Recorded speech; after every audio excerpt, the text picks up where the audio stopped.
8 years ago. I had a lymphoma between my eye and my brain. And if it had gone into my brain, that basically would have been game over. One possibility was surgery, which we didn't want to do because then I'd have lost the eye and may or may not have got it all. So fast forward 8 years, I started getting double vision in my left eye and started losing vision in that eye. So I went to my local eye doctor.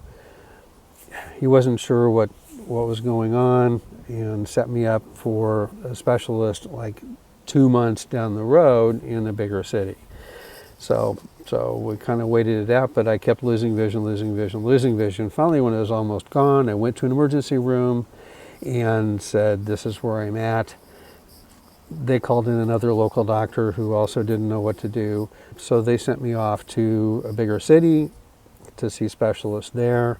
They got me on a steroid treatment, intravenous steroid treatment right away, which took the swelling down and gave me some of that vision back.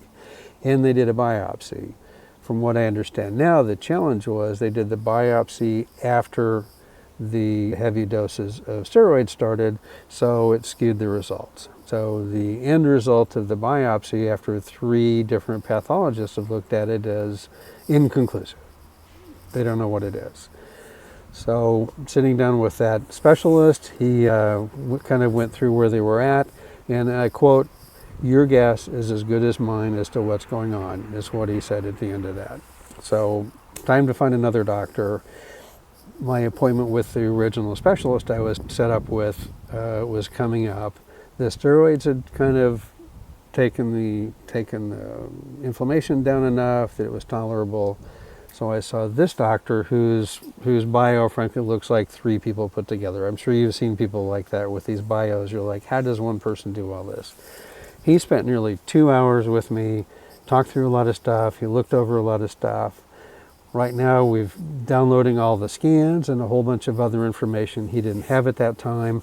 And he kind of prepared me for likely a second biopsy. So I'm in a holding pattern right now. It's not getting worse. It's not getting better. And this doctor seems really determined to get to the bottom of it. He's a super curious guy, which to me is really, really important. He wants to understand it. One of my takeaways from this is, if you're not getting the answers from the doctors you need, find another doctor. And I do appreciate doctors that say, we don't understand, and I think that's a really important thing for a doctor to be able to do. So we'll see how things turn out on the next visit. I'll post an update then. So if you want to follow along with my health journey, please subscribe. I'll be talking about my health and then the proactive things we're doing besides just waiting for a doctor to tell us what to do or decide what next steps are. So I'm very hopeful. I beat it one time. I fully expect to beat whatever this is a second time. So hope you follow along. A lot of people go through these things, and I'm sharing that because of that. If you're going through this, please follow along and feel free to connect and share. Thanks, and have a great day.